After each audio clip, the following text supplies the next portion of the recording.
Está conformado por Paula Cuña, Daniela Amador, Mayra Maya, Sebastián Ardila, Camila Ávila y Ani Bayona. Entonces vamos a iniciar hablando de VIH en el embarazo.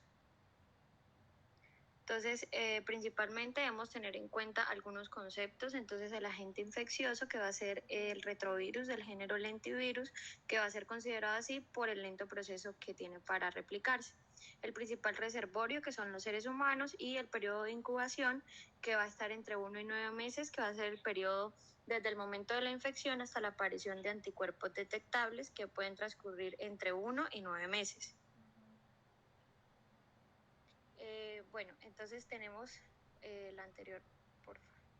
Tenemos también el periodo de transmisibilidad, que entonces va a ser el periodo de cero conversión o pues el periodo que vamos a estar como en ausencia del tratamiento antirretroviral. Entonces, una persona infectada con VIH puede transmitir el virus en cualquier momento del curso de la infección. Sin embargo, pues va a depender mucho también de la carga viral que tenga en ese momento determinado. Entonces, el agente etiológico, que principalmente tenemos las especies de VIH tipo 1 y tipo 2. Entonces, el tipo 1 pues, es el que va a estar diseminado en todo el mundo y va a ser el responsable de la mayor parte de casos de infección por VIH. Y el tipo 2, que va a estar más restringido a África y oeste y países con lazos históricos, que pues van a hacer que se cause una enfermedad que va a ser menos agresiva.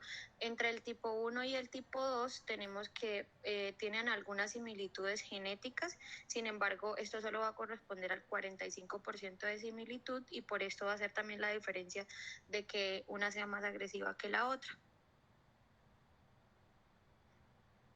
En el modo de transmisión tenemos que se puede dar de forma sexual, materno-infantil, sanguínea o percutánea, y también se puede dar a la hora de la lactancia materna. Entonces, las formas más frecuentes en que se va a transmitir va a ser la transfusión de sangre o hemoderivados, algún accidente laboral en personas que pues trabajan en el área de la salud, reutilización de algunos elementos en el caso de cuando se hacen tatuajes, compartir cuchillas de afeitar, cepillos de dientes de personas infectadas. Tenemos que tener en cuenta también que el VIH no se va a transmitir a través del aire o del agua, tampoco mediante saliva, sudor, lágrimas, besos que se den con la boca cerrada o de algún insecto o una mascota. Y compartir inodoro, pues esta no va a ser una forma de transmisión. Siguiente. Vamos a clasificarlo entonces inicialmente se va a presentar una infección aguda que puede ser asintomática y también puede llegar a tener o a desarrollar algunas anormalidades neurológicas. Entonces, esta inicialmente se va pues vamos a ver algunas formas sintomáticas, generalmente de 2 a 4 semanas después del momento de la infección, y pues puede durar varias semanas para que se dé una resolución completa. Posteriormente a eso, entonces va a haber un periodo de latencia en el que van a haber una ausencia de síntomas durante años. Este es el periodo en el que la persona puede estar asintomática, ya que no hay un deterioro pues como tal grave en el sistema inmunológico. Luego se va a presentar lo que es el síndrome de inmunodeficiencia adquirida, que ya es el SIDA, en el que podemos presentar algunas anormalidades neurológicas, van a haber fluctuaciones en el estado de ánimo y se pueden desarrollar neuropatías. Este va a ser el momento en el que pues, se pueden presentar infecciones oportunistas debido a como ese deterioro en el sistema inmunológico. Entonces, este se puede presentar desde el periodo de la infección de VIH hasta el diagnóstico de SIDA como tal, y entre esto pueden pasar entre 2 meses y 5 a 10 años. Hay que tener en cuenta también el tiempo en el que se inician los antirretrovirales, el tiempo en que se hace la profilaxis antibiótica para estas infecciones oportunistas, y el tratamiento de algunos trastornos nutricionales, pues también va a hacer que este periodo se alargue. En cuanto a la epidemiología, entonces tenemos que, según la ONU-SIDA, durante el 2019 vivieron 190.000 personas mayores de 15 años con VIH, y la prevalencia nacional de personas viviendo con VIH fue del 0,5%. Ya en cuanto al Instituto Nacional de Salud, entonces tenemos que en el periodo epidemiológico con fecha de 2020, la tasa de incidencia fue de 27 casos por 100.000 habitantes, y tenemos también que se presentaron 13.606 casos que fueron reportados en este mismo año para el diagnóstico de VIH. Ya en cuanto a la distribución porcentual por sexo entre hombres, vamos a tener que va a ser de hombres de un 80.6% y en mujeres del 19.4%. Este mecanismo de transmisión va a venirse dado por un porcentaje de un 98% que va a ser por transmisión sexual, y la edad de los afectados va a estar principalmente en un 25.3% que está entre el rango de los 15 y los 24 años, y un 37.1% para los 24, entre 25 y 34 años. Y de la totalidad de las personas que viven con VIH, solo el 69% va a tener conocimiento sobre su enfermedad. De este mismo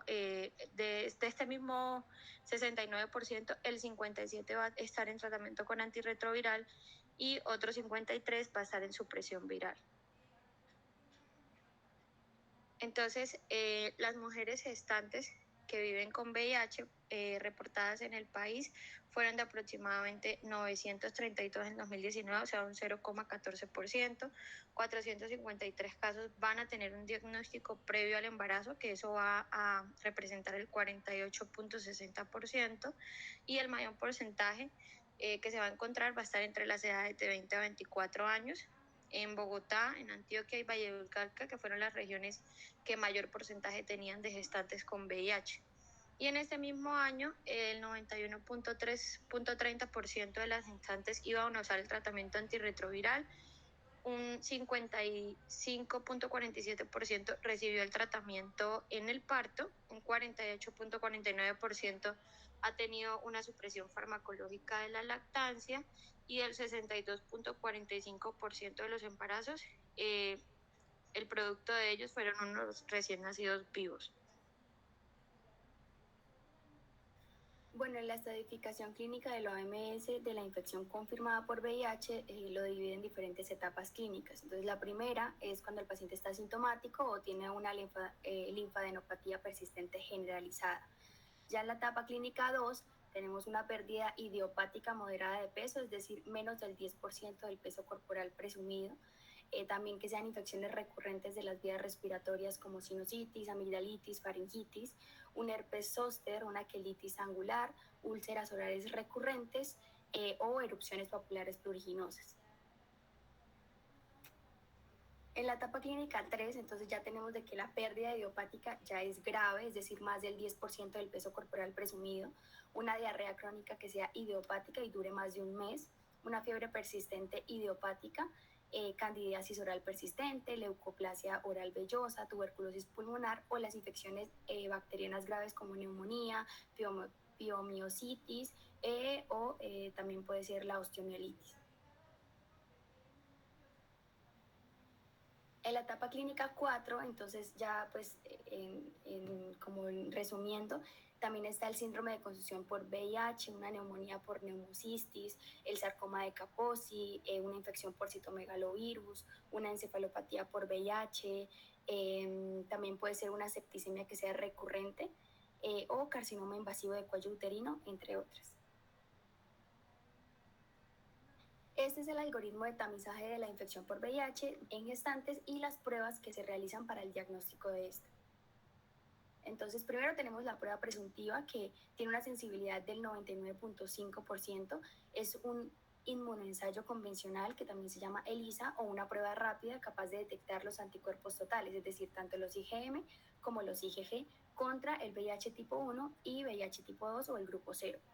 Cuando deba tomarse rápidamente una decisión terapéutica o profiláctica, es decir, una mujer gestante en tercer trimestre que esté en trabajo de parto o posparto con un estado desconocido, y también cuando las pruebas de inmunoensayo convencionales se constituyan en barreras de acceso, se va a recomendar siempre priorizar el uso de esas pruebas rápidas de tercera generación. Luego tenemos la segunda prueba, que también es un inmunoensayo convencional llamado ELISA, o una prueba rápida de tercera o cuarta generación según la primera prueba que se haya utilizado. Debe ser una plataforma o técnicamente diferente a la primera que se realizó en un laboratorio clínico.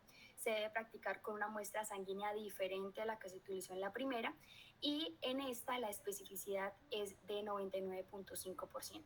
Entonces se complementa una con la otra, la sensibilidad y la especificidad. Luego tenemos la tercera prueba, que ya es la carga viral o el ARN viral para VIH tipo 1. Es una prueba cuantitativa con un límite de detección menor de 50 copias.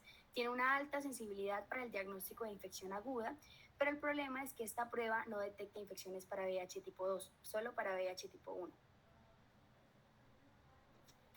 Y tenemos entonces la cuarta prueba para esos casos discordantes, es decir, esas mujeres que están infectadas pero que tienen una baja replicación del virus y en quienes la carga viral puede inclusive no ser detectable, pero los inmunensayos pueden ser reactivos. Es el llamado Western blot, que pues tiene una alta sensibilidad para las infecciones establecidas, es muy útil para aclarar el diagnóstico cuando esa carga viral es menor de 5.000 copias y puede tratarse de un caso de una paciente controladora élite. Tiene sensibilidad de especificidad superior al 99.5 y en caso de que yo sospeche una infección por VIH tipo 2, se deben practicar pruebas adicionales como la detección cualitativa del ARN para VIH tipo 2 o una prueba discriminatoria que me mide por separado tanto el VIH tipo 1 como el VIH tipo 2. Y este entonces sería el algoritmo. Entonces tenemos la mujer gestante, le realizo la primera prueba, que es una prueba rápida, puede ser de tercera o cuarta generación, según la que esté disponible, o una prueba molecular en el punto de atención. Si el resultado me da negativo, entonces tenemos un diagnóstico negativo. Lo que hago a la paciente es brindarle información, solicitarle una nueva prueba según la edad gestacional, garantizando que se haga una tamización en cada trimestre y si no se ha realizado durante el tercer trimestre, pues se debe realizar durante el trabajo de parto. Si esa primera prueba me da positivo, entonces le hago la segunda prueba, como les comentaba, que también es una prueba rápida, diferente a la primera, que debe estar respaldada por un laboratorio clínico y debe estar habilitado en ambientes extramurales o comunitarios. O también se puede hacer una prueba molecular en el punto de atención.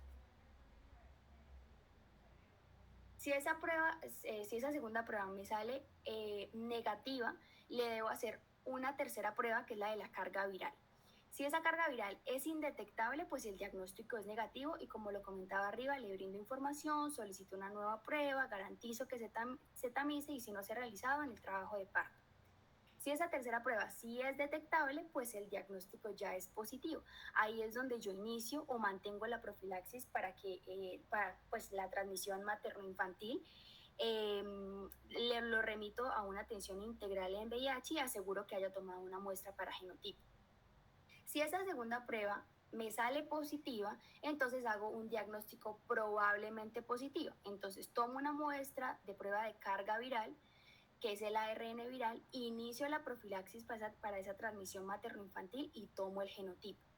Le hago esa tercera prueba. Si me sale indetectable, entonces le hago diagnóstico, bueno, no, primero la detectable. Si me sale detectable, ya es el diagnóstico positivo, le brindo la información y lo remito a atención integral por VIH.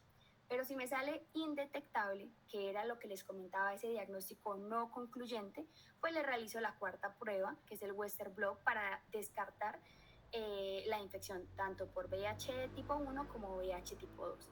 Y ahí esa cuarta prueba me puede dar 3 resultados: si es negativo, si es indeterminado o si es positivo. Bueno, ahora vamos a hablar de los 3 casos probables que se pueden dar. Entonces, cuando está negativo, ya es definitivamente un diagnóstico negativo y se descarta. Entonces, lo único que se debe hacer es suspender ya la profilaxis que le habíamos iniciado, porque ya es un caso totalmente negativo, y brindar información a la paciente. Cuando el resultado es indeterminado, es que se dice que es no concluyente y muy probablemente es negativo. Y se encuentra pues en una zona gris. Entonces se hace un inmunensayo convencional en zona gris o prueba rápida con línea débil o un Western blot indeterminado. Entonces, ¿qué se hace? Mantener la profilaxis con el tratamiento antirretroviral y se repite el algoritmo en un mes. Y cuando ya el diagnóstico es positivo, confirmamos el diagnóstico positivo de infección y lo que damos es iniciar o mantener la profilaxis, dar información y remitir para que la paciente sea integrada al plan de atención de VIH. Bueno, aquí este es el resumen de cada caso, entonces hay diferentes tipos de escenarios. Entonces el escenario A es cuando la primera prueba nos sale negativa y es un caso totalmente negativo, donde lo que realizamos es dar información y solicitar una nueva prueba según la edad gestacional, seguir el seguimiento normal de tamización. El escenario B es cuando la primera prueba y la segunda prueba nos sale positiva. ¿Esto qué es? Un resultado probablemente positivo. Entonces, ¿qué vamos a realizar? Tomar una muestra inmediata para realizar carga viral y el genotipo y la vamos a remitir para que sea integrada al plan de atención de VIH. E iniciamos profilaxis inmediatamente. El escenario C es cuando nos sale una prueba, la primera y la segunda prueba positiva, y le realizamos pues la carga viral y nos sale detectable. De ahí con eso confirmamos que el paciente sí tiene la infección y lo que debemos realizar es la notificación al Civigila y iniciar la profilaxis con tratamiento antirretroviral y integrar a la paciente al plan de manejo de la paciente gestante con VIH. El escenario D es cuando nos sale una prueba, las dos primeras pruebas positivas por una carga viral indetectable. Esto es que no es concluyente y ahí necesitamos realizar es una cuarta prueba y mantener la profilaxis. El escenario es cuando nos salen las dos primeras pruebas positivas, una carga indetectable y las otras dos positivas. Entonces, la cuarta prueba positiva nos da como resultado una paciente positiva para la infección y se debe mantener la profilaxis antibiótica, notificar el caso, llenar la ficha y integrar a la paciente al plan de manejo de atención de la paciente con VIH. El escenario F es que tiene las dos primeras pruebas positivas, una carga viral indetectable y una cuarta prueba negativa. Eso quiere decir que la paciente no tiene infección por VIH y lo que debemos realizar es brindar información y seguir el tamizaje normal por trimestre. El escenario G es cuando tienen las dos primeras pruebas positivas, una carga viral indetectable y una cuarta prueba indeterminada. Esto quiere decir que es no concluyente, pero es probablemente negativa. Entonces, lo que debemos hacer es repetir el algoritmo durante el parto y remitir a un especialista para que la evalúe. Y debemos mantener o iniciar la profilaxis hasta que sea evaluada. Y los dos últimos escenarios es el H, que es cuando tiene una primera prueba positiva, una segunda prueba negativa, pero tiene una carga viral detectable. Eso quiere decir que la paciente sí tiene infección y se debe iniciar o mantener la profilaxis con antirretroviral y hacer la notificación del caso e integrar a la paciente en el algoritmo para el tratamiento de infección con VIH y tomar la muestra para el genotipo, dado el caso que esta no se haya tomado. Y el último escenario es cuando tenemos la primera prueba positiva, una segunda prueba negativa, pero realizamos una carga viral y es indetectable. Esto nos descarta la infección, entonces es una paciente negativa, brindamos la información adecuada y solicitamos una nueva prueba según la edad gestacional. Entonces, acá en la evaluación lo que debemos tener en cuenta son los factores de vulnerabilidad. Hay tanto factores individuales como colectivos. Damos información y a la paciente hay que explicar cómo se transmite el VIH y cómo evitamos con el uso de métodos de barreras y darles la diferencia entre VIH y SIDA. Hay que brindar pues toda la información sobre los síntomas de infección, de cómo se hace el diagnóstico y cómo es el tratamiento.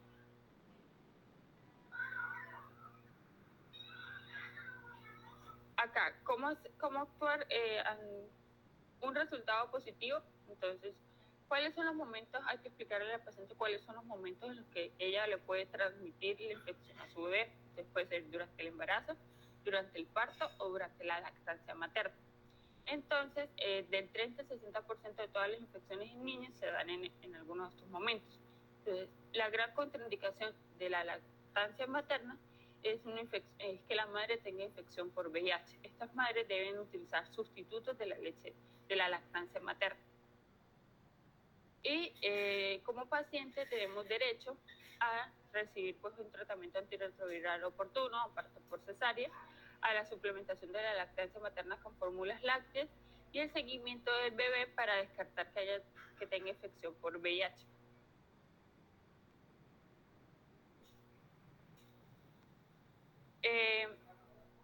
Hay que asegurar primero que hay que dar una asesoría antes y después de las pruebas. Entonces, ¿qué hay que hacer después de las pruebas? Primero hay que preguntarnos si la paciente sí recibió esa asesoría pre-test, que es muy importante.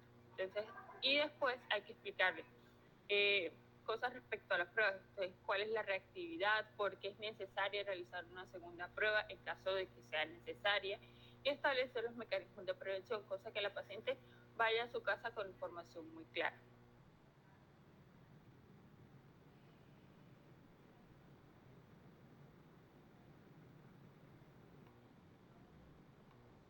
Entonces, ¿qué hay que hacer ante una paciente que ya confirmamos su infección por VIH? Entonces, primero hay que hacer la notificación individual a la paciente y hacer el reporte. Cada paciente tiene el derecho de confidencialidad sobre los resultados de su prueba. Después debemos realizar, descartar la tuberculosis, y por último tenemos que integrarla a la ruta de atención de la paciente con VIH.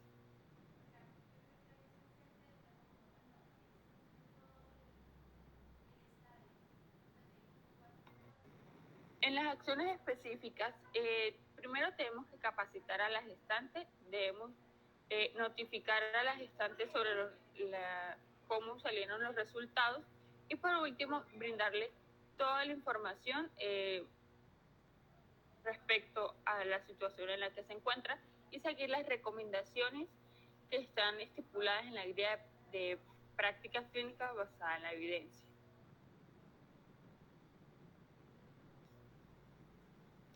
Por último, las acciones sobre hijos con madres con VIH. Entonces, hay que realizar un seguimiento siguiendo la estrategia ya establecida de eliminación de transmisión materno-infantil, realizar notificación de todo menor con diagnóstico de VIH y seguir las recomendaciones ya establecidas en la guía de práctica clínica.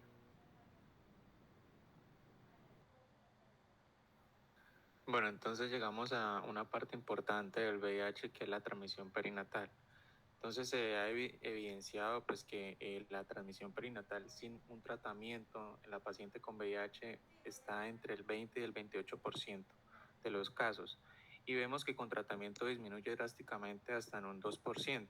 Entonces ahí la importancia de iniciar un tratamiento antirretroviral lo más pronto posible. Entonces esto se va a correlacionar entre la carga viral materna y la probabilidad de transmisión. Entonces, a mayor carga viral, mayor probabilidad de que se transmita la enfermedad, pues a menor carga, pues menor probabilidad. ¿Sí? Siguiente.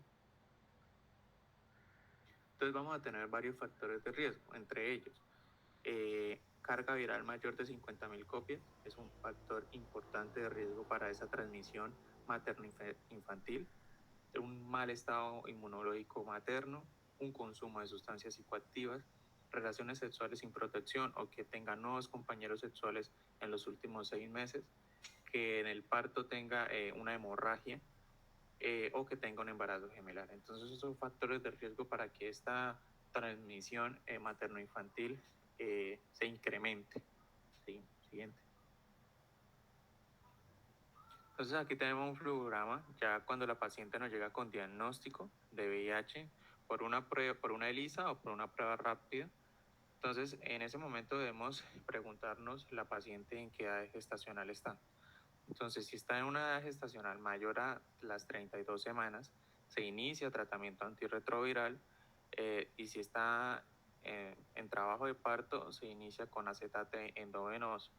Se solicitan exámenes complementarios y se da una valoración por psicología. Si la paciente no está en esa edad, es decir, está menor a las 32 semanas, se esperan los resultados de una segunda prueba, que puede ser ELISA o prueba rápida y de carga viral, y se solicitan exámenes complementarios. Ahora, en la segunda prueba, miramos si es reactiva o no. Si no es reactiva, el diagnóstico no va a ser concluyente para VIH. Igual se inicia tratamiento antirretroviral y se esperan los resultados de la carga viral. Paciente que la segunda prueba le dio reactiva, entonces es un probable caso positivo, se inicia el tratamiento y se da una valoración de acuerdo a la guía de adultos. Siguiente. Y después de esto, entonces se mira la carga viral. Entonces mantenemos un número de 5.000 copias y miramos. Si tiene mayor o igual a 5.000 copias, entonces es una gestante positiva para VIH. Se continúa la terapia antirretroviral y se da la valoración pues, de acuerdo a la guía de los adultos. Si tiene menor a estas copias, es decir, menor de 5.000, entonces se mira. Si está entre 50 y 5.000 copias, entonces se da un diagnóstico no concluyente, pero se inicia tratamiento y se solicita un Western blot.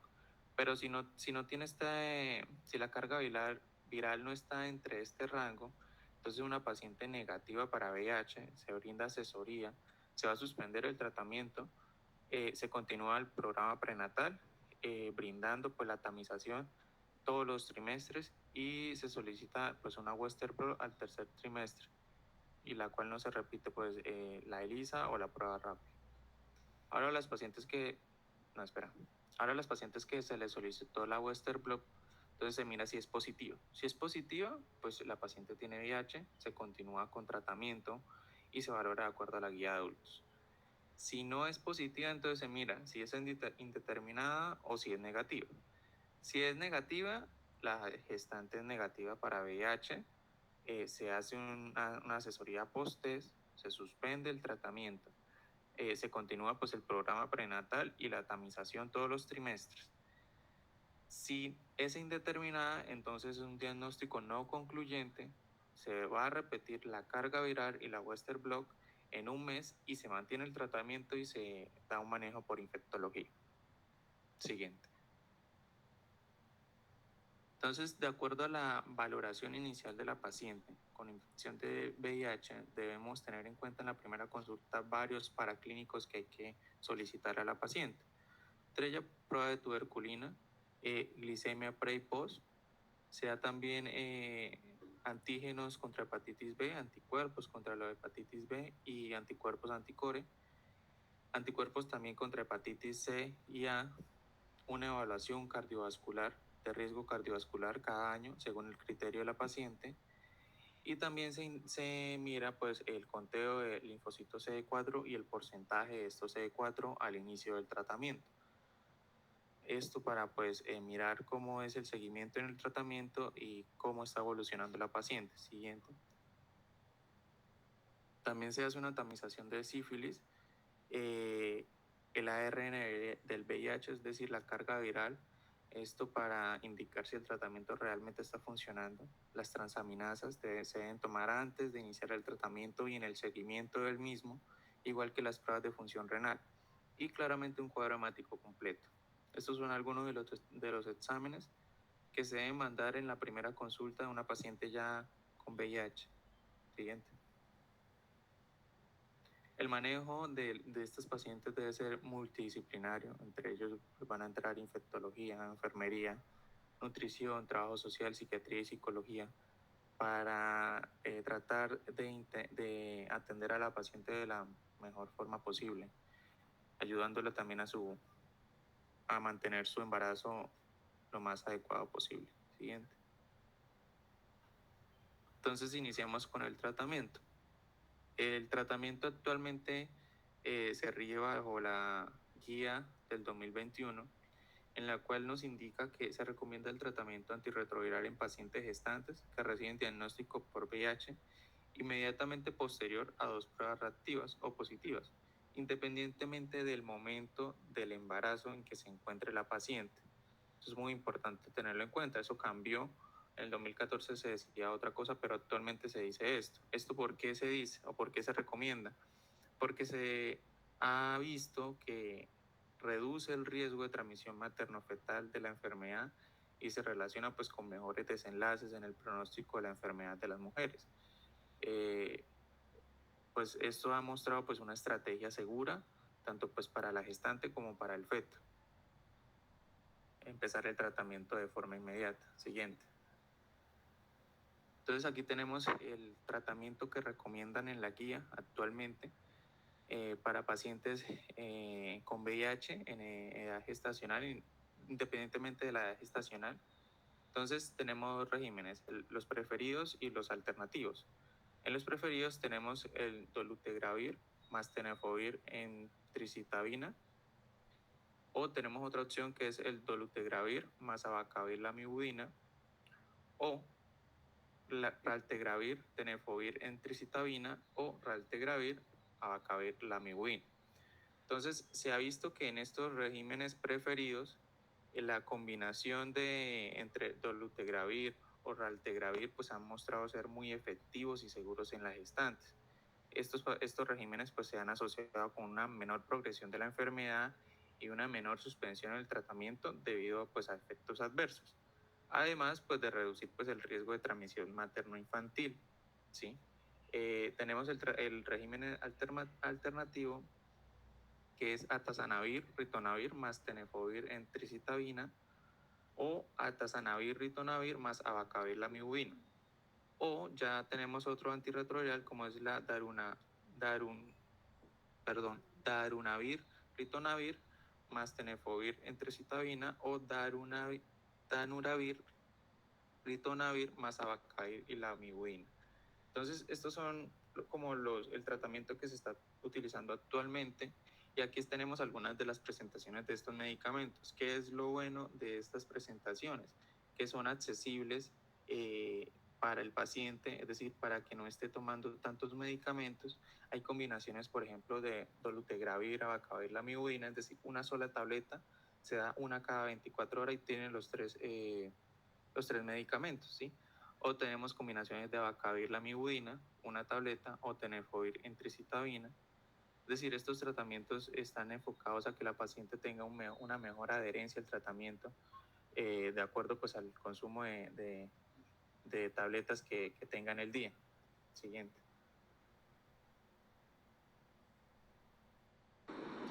Bueno, ya el tratamiento entonces antirretroviral en las mujeres que vienen recibiendo tratamiento con supresión viral óptima, buena tolerancia y queda embarazada, se debe mantener el mismo esquema antirretroviral.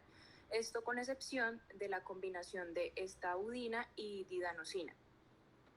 Las gestantes pues deben continuar el tratamiento antirretroviral tras finalizar el embarazo, pues para disminuir las complicaciones asociadas con la interrupción de este tratamiento. Las gestantes que tengan cargas virales mayor a 100.000 copias no se recomienda el uso de abacavir y de lamivudina en combinación con efavirenz o atazanavir, ritonavir, por mayor probabilidad de falla virológica.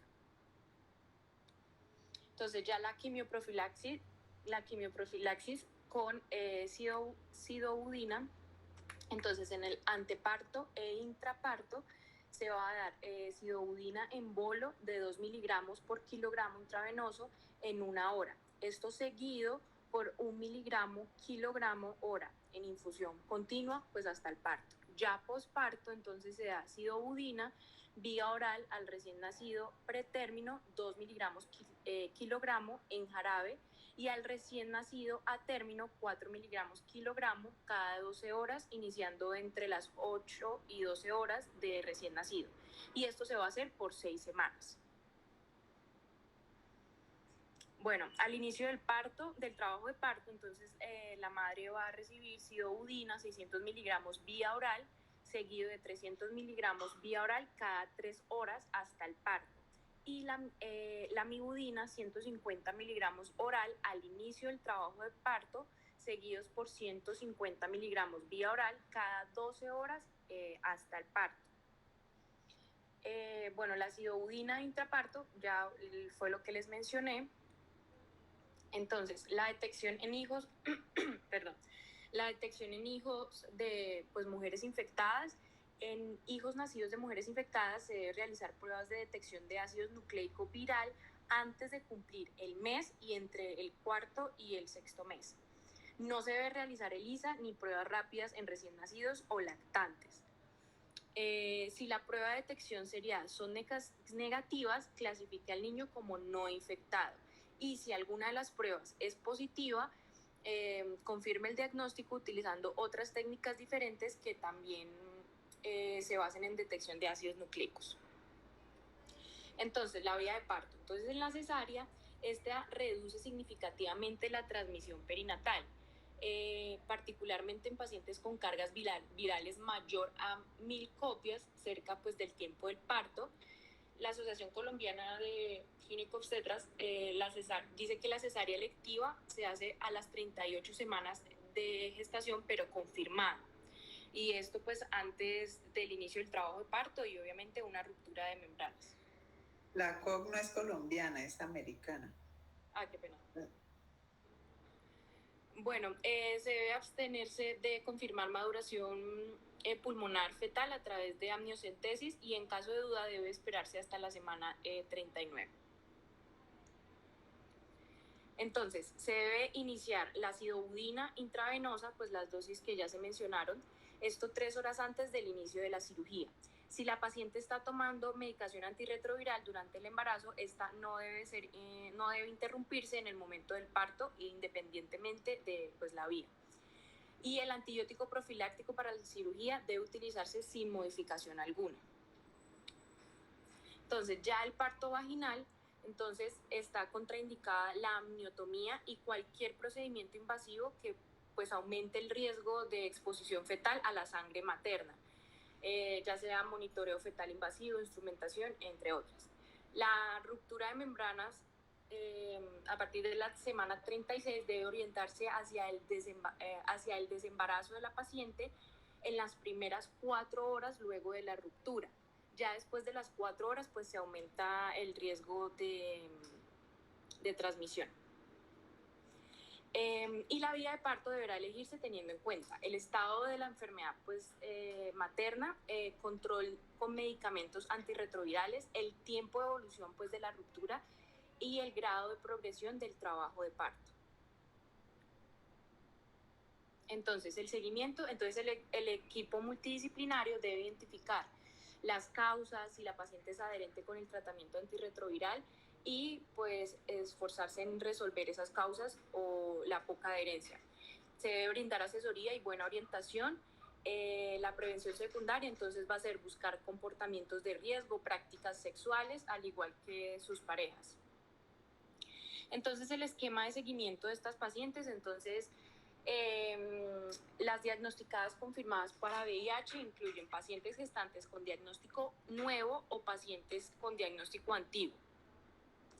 Entonces, se debe ver si ya fue iniciado el tratamiento antirretroviral. Si sí se inició, entonces el diagnóstico de VIH previo a gestación o no es previo a gestación. Entonces, si es previo a la gestación, se debe evaluar la respuesta virológica, si la carga viral es detectable, ajustar adherencia y considerar genotipo prioritario. En caso de estar en uso pues, de esta budina y didanosina, hacer sustitución teniendo en cuenta perfil de sensibilidad y tratamiento antirretroviral anterior. También se debe valorar la intolerancia o toxicidad al tratamiento antirretroviral en uso. Si no se ha diagnosticado, entonces hay que ver si tiene intolerancia, toxicidad al tratamiento antirretroviral. Si tiene toxicidad, entonces si presenta anemia, considerar cambio de sidobudina a Bacavir. Si hay intolerancia gástrica, entonces debe referirse a la sección de manejo de efectos adversos. Si no hay intolerancia, entonces manejo de acuerdo a la guía de adultos. Bueno, si no se ha iniciado el trabajo antirretroviral, entonces se debe ver la edad gestacional, si es mayor a 12 semanas o no es mayor. Si no es mayor, se debe evaluar el estado inmunológico y el manejo de acuerdo a la guía de adultos. Se debe esperar hasta la semana 12 para iniciar el tratamiento antirretroviral si no hay indicaciones clínicas o inmunológicas. Si tiene más de 12 semanas, entonces se debe iniciar el tratamiento antirretroviral independientemente pues, de los CD4 y valoración de acuerdo a la guía de adultos. Entonces también se debe ver si la edad gestacional es mayor a 32 semanas. Si no, se debe continuar manejo interdisciplinario y si sí es mayor a 32 semanas, entonces se debe remitir prioritariamente a obstetricia. Se debe solicitar la carga viral a la semana 36 y si hay trabajo de parto se debe iniciar la sidobudina endovenosa. Bueno, entonces ahora, ¿qué recomendaciones hay de seguimiento? Pues la primera, que ya la han mencionado, que es que debe ser manejado por un equipo interdisciplinario. Este debe estar conformado por el médico experto, el psicólogo, el psiquiatra, el nutricionista, el odontólogo y pues el personal encargado del cumplimiento. Y esto debe ser bajo el liderazgo del clínico de un infectólogo. Las personas con VIH deben ser valoradas por un infectólogo en los 3 primeros meses de ingreso al programa de atención con un plazo máximo hasta 6 meses para la primera evaluación. Tiene que hacer una revisión mínima una vez al año por infectología o según criterio del médico pues, experto. Tiene que hacer valoración por nutrición al ingreso y durante el seguimiento por lo menos una vez al año o bajo el criterio del profesional. Debe hacer valoración por trabajo social, psicología, enfermería al inicio y al menos una vez al año. Y a los 2 meses de inicio del tratamiento antirretroviral, entonces debe hacer valoración de la función renal con creatinina y parcial de orina, sobre todo ante el uso de medicamentos como el tenofovir. También se le hace seguimiento metabólico y se recomienda el monitoreo con glicemia basal y perfil lipídico cada 6 meses.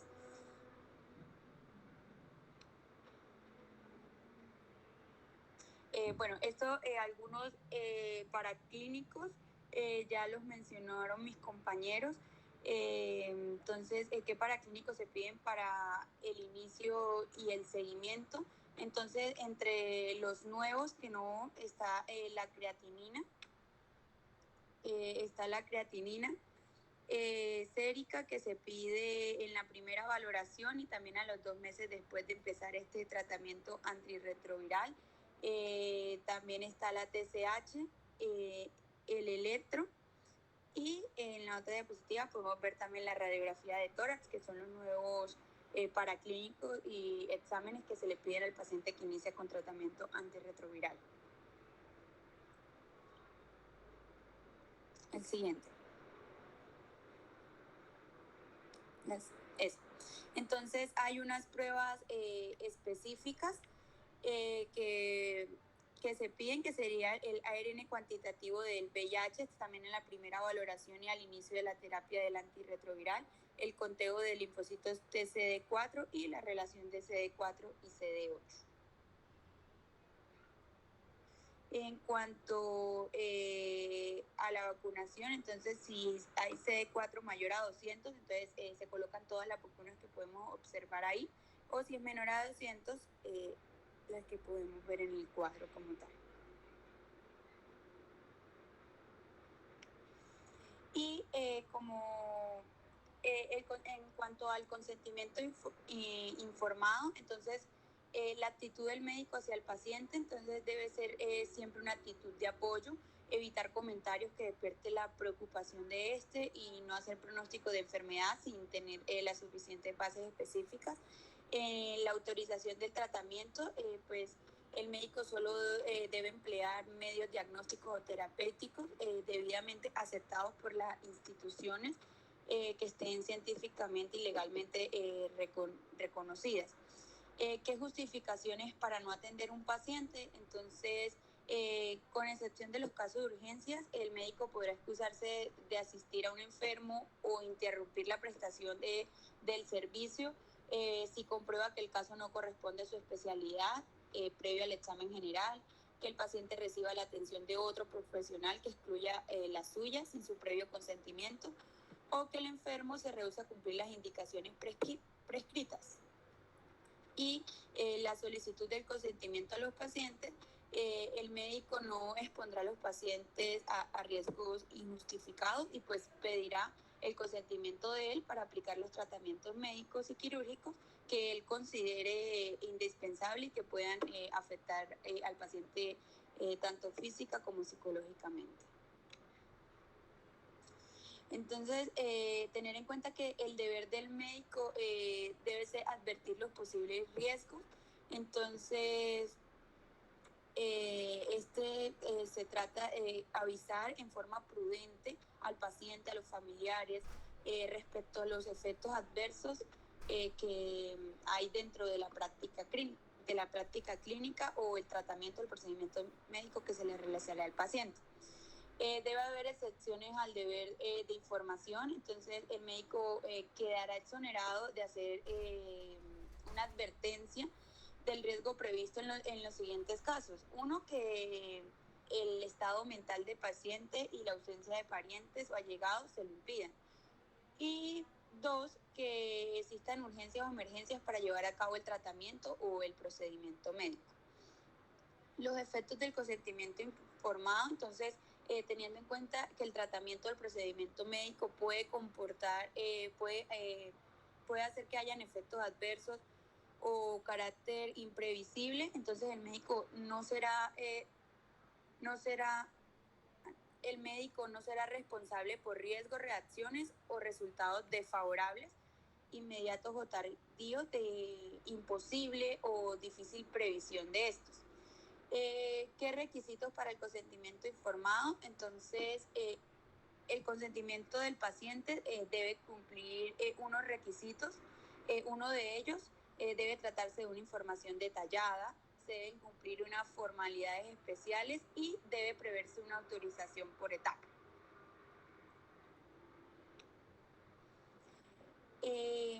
Las características de este consentimiento informado, entonces tener en cuenta que no cualquier autorización del paciente es suficiente para legitimar una intervención médica. Es necesario que el consentimiento del paciente pues tenga ciertas características, como la información detallada sobre el tratamiento, el cual él va a someterse, el conocimiento de las demás opciones que existen para su recuperación y pues en especial que sea libre y informado.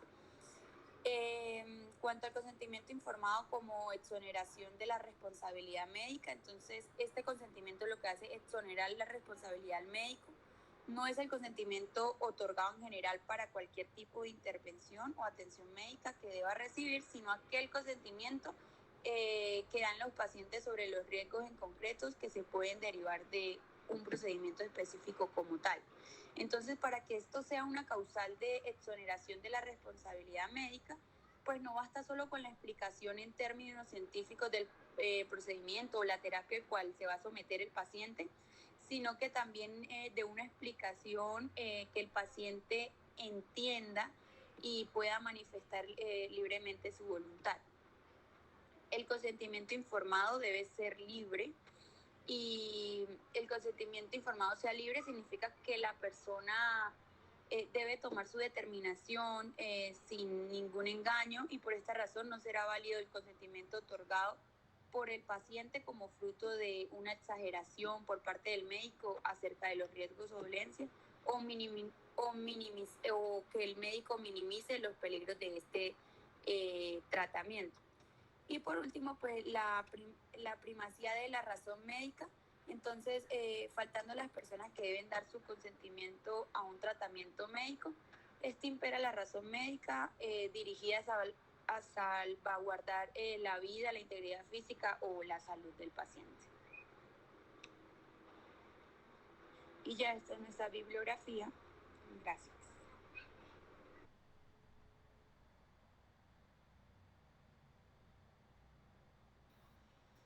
Bueno, ¿tienen alguna pregunta, algún comentario?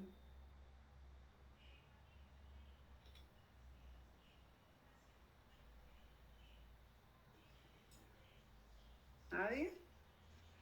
¿Les quedó claro todo? Sí, doctora. Uy, pero qué bien. ¿Aló?